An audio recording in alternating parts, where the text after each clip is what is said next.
شمشیر بے نیام حضرت خالد بن ولید part number 161 اپنا اسلامک اسٹوڈیو معزز ناظرین، اس سلسلے کا اختتام قریب آ چکا ہے۔ 5 دن بعد یہ ایک ساتھ مکمل ہو جائیں گی، لہٰذا آپ سے درخواست ہے کہ آپ آنے والی ہر ویڈیوز کے آخر میں کمنٹس اور لائک ضرور کریں تاکہ ہم اس کے بعد اگلا سلسلہ شروع کر سکیں۔ بصورت دیگر ایڈمن اور ٹیم اس چینل کو ختم کرنے کا ارادہ رکھتے ہیں۔ ناظرین، اب چلتے ہیں واقعات کی جانب۔ ابن اہدی جس طرح انطاکیہ کی فوج میں شامل ہوا تھا، اس نے تفصیلات بتائیں۔ وہ اپنے ساتھیوں کے ساتھ عیسائی عرب بن کر انطاکیہ گیا تھا۔ انہیں اسی وقت فوج کے حوالے کر دیا گیا۔ اس روز گھوڑ دوڑ کے میدان میں شاہ سواری، تیغ زنی اور دوڑتے گھوڑے سے تیر نشانے پر چلانے کے مقابلے ہو رہے تھے۔ ان میں ہر کوئی شامل ہو سکتا تھا۔ ابن اہدی اپنی فوج کا مشہور شاہ سوار تھا اور بڑا ہی خوبصورت جوان۔ وہ مقابلے میں اس طرح شریک ہوا کہ میدان میں جا کر گھوڑا چکر میں دوڑایا اور تلوار نکال کر تیغ زن سواروں کو مقابلے کے لیے للکارا۔ ناظرین، ایک سوار اس کے مقابلے میں اترا، وہ رومی تھا۔ اگر تجھے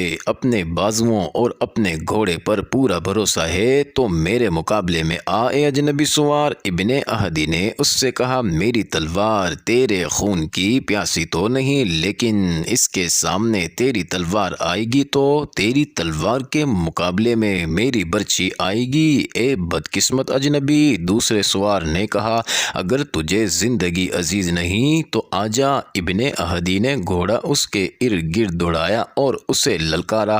ناظرین، رومی سوار گھوڑے کو کچھ دور لے گیا اور گھوڑا موڑ کر ایڑ لگائی۔ اس نے برچھی نیزہ بازی کے انداز سے آگے کر لی تھی۔ ابن اہدی اس کی طرف منہ کر کے کھڑا رہا۔ ناظرین، رومی کی رفتار اور تیز ہو گئی۔ جب اس کی برچھی کی انی ابن اہدی کے سینے سے تھوڑی ہی دور رہ گئی تو وہ اس قدر پھرتی سے گھوڑے کی دوسری طرف جھک گیا جیسے وہ گھوڑے پر تھا ہی نہیں۔ رومی کی برچھی ہوا کو کاٹتی آگے نکل گئی۔ ابن اہدی گھوڑے پر سیدھا ہوا اور اپنے گھوڑے کی لگام کو جھٹکا دیا۔ ناظرین، اس کا گھوڑا دوڑا اور فوراً ہی مڑ کر رومی کے پیچھے چلا گیا۔ رومی اپنا گھوڑا موڑ رہا تھا کہ ابن اہدی اس تک جا پہنچا اور تلوار سے اس کی برچھی توڑ دی۔ رومی نے گھوڑا موڑ کر تلوار نکال لی، لیکن وہ ابن اہدی پر صرف ایک وار کر سکا جو ابن اہدی نے بچا لیا اور فوراً ہی اس مسلمان شاہ سوار کی تلوار رومی سوار کے پہلو میں اتر گئی۔ وہ اس پہلو کی طرف لڑک گیا۔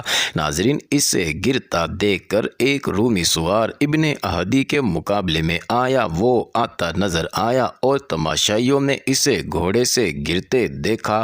ایک اور سوار میدان میں آیا۔ رک جاؤ! ہرکل کی گرجدار آواز سنائی دی، ادھر آ شاہ سوار! ابن اہدی نے گھوڑا ہرکل کے سامنے جا روکا۔ ناظرین، ہرکل اونچی جگہ بیٹھا ہوا تھا۔ کیا تجھے بتایا نہیں گیا تھا کہ یہ مقابلے ہیں، لڑائی نہیں؟ ہرکل نے کہا، تم ان دونوں کو زخمی کر سکتے تھے، جان سے نہیں مارنا تھا، پھر بھی ہم تمہاری قدر کرتے ہیں۔ کہاں سے آیا ہے تو؟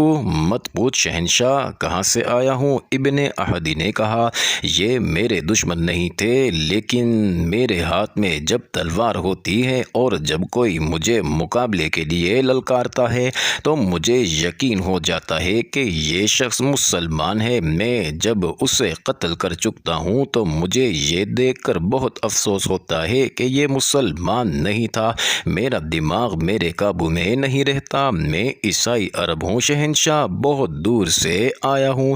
کیا تیرے دل میں مسلمانوں کی اتنی دشمنی ہے کہ تو اندھا ہو جاتا ہے؟ ہرکل نے پوچھا۔ اس سے بھی زیادہ، جتنی شہنشاہ سمجھیں گے۔ ابن اہدی نے کہا، کیا شہنشاہ مجھے آگے نہیں بھیجیں گے؟ میں مسلمانوں سے لڑنے آیا ہوں، ہم تجھے آگے بھیجیں گے۔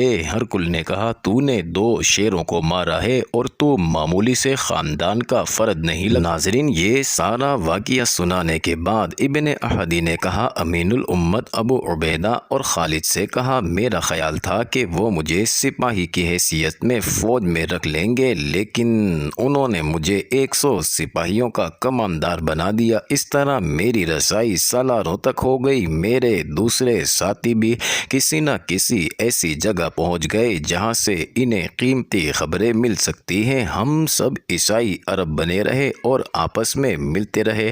کچھ باتیں مجھے انہوں نے بتائی ہیں، باقی حالات میں نے خود دیکھے ہیں۔ حمص پر اپنے دستوں کی اطلاع انطاکیہ پہنچی تو میرے ساتھی مجھے ملے۔ ہمیں معلوم تھا کہ تم حمص میں زیادہ دن نہیں رکو گے اور انطاکیہ کی طرف پیش قدمی کرو گے۔ ہم تمہیں حمص میں ہی روکنا چاہتے تھے، تمہیں آگے کے خطرے سے خبردار کرنا ضروری تھا۔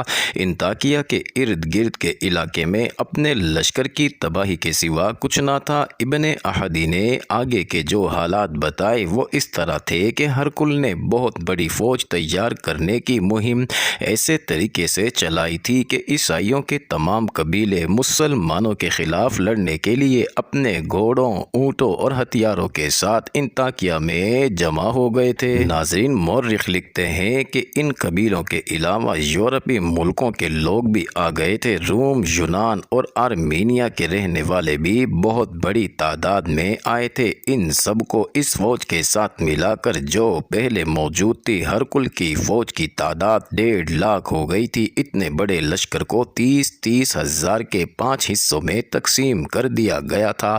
ہر حصے کا جو سالار مقرر کیا گیا تھا وہ تجربے کار اور منتخب تھا۔ ان 5 سالاروں میں سے ایک کا نام ماہان تھا، جو آرمینیا کا بادشاہ اور اپنے وقتوں کا مانا ہوا سپہ سالار تھا۔ دوسرا غسان کا حکمران جبلہ بن الایہم تھا، جو اپنی فوج ساتھ لایا تھا اور اسی کا وہ سالار تھا۔ تیسرا روس کا ایک شہزادہ قناطیر تھا، چوتھے کا نام گریگری اور پانچویں کا نام دیر جان تھا۔ ناظرین، یہ سب عیسائی تھے اور انہوں نے اسے صلیب اور ہلال کی جنگ بنا دیا تھا۔ 1.5 لاکھ کے اس لشکر کا سالار اعلیٰ ماہان تھا۔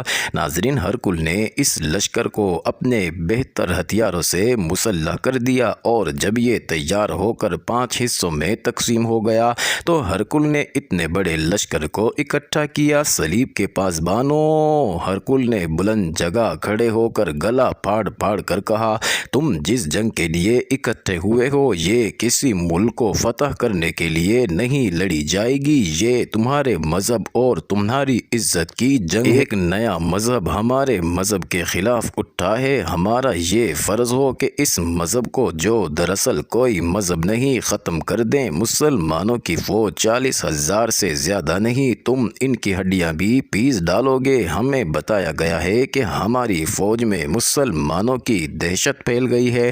یہ سب سنی سنائی باتیں ہیں۔ مسلمانوں نے جہاں بھی ہماری فوج پر حملہ کیا ہے چوروں کی طرح کیا ہے، اور وہاں ہماری نفری تھوڑی تھی۔ وہ کوئی جن بوت نہیں، تمہاری طرح کے انسان ہیں۔ وہ لٹیرے ہیں جو تمہارے گھروں میں گھس آئے ہیں، لیکن وہ صرف تمہارا مال و اموال نہیں لوٹتے، وہ تمہارا مذہب اور تمہاری عزت لوٹنے آئے ہیں۔ ناظرین، مورخ واقدی بلازری اور ہنری اسمتھ لکھتے ہیں کہ ہرقل نے پہلے ہی ان لوگوں کو بھڑکا کر اپنے لشکر میں شامل کیا تھا، اب انہیں اور زیادہ بھڑکا دیا۔ ابن احدی نے ابو عبیدہ اور خالد کو بتایا کہ ہرقل نے دوسرا اجتماع سالاروں، نائب سالاروں اور کمانداروں کا کیا۔ پہلے انہیں بھی بھڑکایا، پھر انہیں احکام دیے اور ہدایات دی۔ ان کے مطابق ہر سالار کی پیش قدمی اور اس کے ہدف کا تعین کیا گیا تھا۔ یہ ایک دہشت ناک منصوبہ تھا جو اتنے بڑے لشکر سے آسانی سے کامیاب ہو سکتا تھا۔ ہدف حمص تھا اور دوسرا دمشق، اس کے ساتھ ہی مسلمانوں کی تمام تر فوج کو، جس کی نفری تقریباً 40 ہزار تھی، گھیرے میں لے کر ختم کرنا تھا۔ ناظرین، ہرقل نے گھیرا ڈالنے کا بڑا اچھا منصوبہ تیار کیا تھا۔ اس کے سالار قناطیر کو اپنے 30 ہزار لشکر کے ساتھ انطاکیہ سے سمندر کے ساتھ ساتھ بیروت تک پہنچنا اور وہاں سے دمشق کی طرف مڑ جانا تھا۔ اس کا کام یہ تھا کہ مسلمان آگے سے پسپا ہو کر دمشق کی طرف آئیں تو قناطیر کا لشکر ان پر حملہ کر دے۔ ناظرین، جبلہ بن الایہم نے حمص کی طرف جا کر مسلمانوں کی پیش قدمی کو روکنا اور انہیں ختم کرنا تھا۔ مورخوں نے لکھا ہے کہ حمص پر حملہ کرنے والے لشکر میں صرف عرب عیسائی تھے، جن کی تعداد 30 ہزار تھی۔ ہرقل نے کہا تھا کہ وہ عربوں کے خلاف عربوں کو لڑانا چاہتا ہے، لوہے کو لوہا ہی کاٹ سکتا ہے۔ یہ ہرقل کے تاریخی الفاظ ہیں۔ حمص کے علاقے میں ہرقل کے ایک اور سالار دیر جان نے بھی جانا تھا۔ اس نے جبلہ سے الٹی سمت سے پیش قدمی کرنی تھی تاکہ مسلمان کسی طرف سے بھی نہ نکل سکے۔ ناظرین، سالار گریگری کو ایک اور سمت سے ہمس کے علاقے میں پہنچنا اور مسلمانوں پر حملہ کرنا تھا۔ اس طرح صرف ہمس اور گرد و نواح کے علاقے میں مسلمانوں پر حملہ کرنے والی رومی فوج کی تعداد 90,000 تھی۔ ماہان جو سالار اعلیٰ تھا، اسے اپنا 30,000 کا لشکر کہیں قریب رکھنا تھا تاکہ جہاں کہیں اس کی ضرورت پڑے وہ پہنچے۔ تجھ پر اللہ کی سلامتی ہو ابن احدی، ابو عبیدہ نے ہرکل کا تمام تر منصوبہ سن کر کہا، خدا کی قسم تو نے اپنا گھر جنت میں بنا لیا ہے۔ اگر تو یہ خبریں لے کر نہ آتا تو خود سوچ کہ ہمارا کیا انجام ہوتا۔ ابو سلیمان ابو عبیدہ نے خالد سے کہا، کیا تو نے یہ محسوس نہیں کیا کہ ہم اتنے بڑے لشکر کا مقابلہ کرنے کے قابل نہیں؟ خالد جو میدان جنگ میں دشمن کے اعصاب پر چھا جایا کرتے چپ چاپ ابو عبیدہ کو دیکھ رہے تھے، کیا ہمیں پیچھے نہیں ہٹ جانا چاہیے؟ ابو سلیمان ابو عبیدہ نے پوچھا۔ امین الامت خالد نے آہ بھر کر کہا، پیچھے ہٹنا ایک ضرورت ہے لیکن پیچھے ہٹنا میری فطرت نہیں۔ خدا کی قسم ابو سلیمان، جو تو سوچ سکتا ہے وہ شاید میں نہ سوچ سکوں۔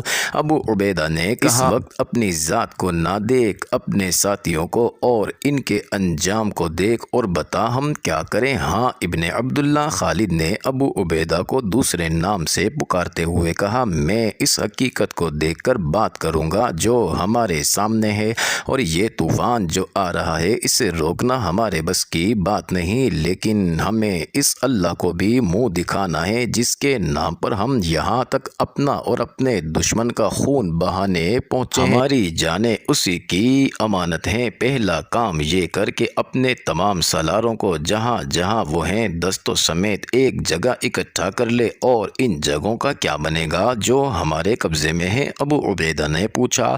امین الامت خالد نے کہا، تو یقیناً دشمن کے ارادے کو سمجھتا ہے، وہ فیصلہ کن جنگ لڑنے آ رہا ہے اور ہر طرف سے آ رہا ہے، آگے سے، پیچھے سے، دائیں سے، بائیں سے، اور تو نے ابن احدی سے سن لیا ہے کہ ہرکل نے ہماری پسپائی کے راستے روکنے کا بھی انتظام کر دیا ہے۔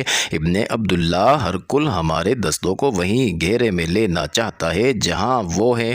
یہ تو اللہ کا احسان عظیم ہے کہ ہمیں پہلے سے ہی اس کے منصوبوں کا علم ہو گیا ہے۔ کیا اس سے یہ ظاہر نہیں ہوتا کہ اللہ تبارک و تعالیٰ کو ہماری شکست منظور نہیں؟ ابو عبیدہ نے کہا، اللہ ہمارے ساتھ ہے۔ امین الامت خالد نے کہا، لیکن اللہ ان کی مدد نہیں کیا کرتا جو اپنے آپ کو دشمن اور حالات کے رحم و کرم پر پھینک دیتے ہیں۔ ہرکل ہمیں بکھرا ہوا رکھنا چاہتا ہے۔ تمام سالاروں کو وہ تمام جگہ چھوڑنی پڑیں گی جو ہمارے قبضے میں ہیں۔ اگر اللہ نے ہمیں فتح عطا کی تو یہ سب جگہ ہماری ہوں گی۔ ہمیں کہاں اکٹھے ہونا چاہیے؟ ابو عبیدہ نے پوچھا۔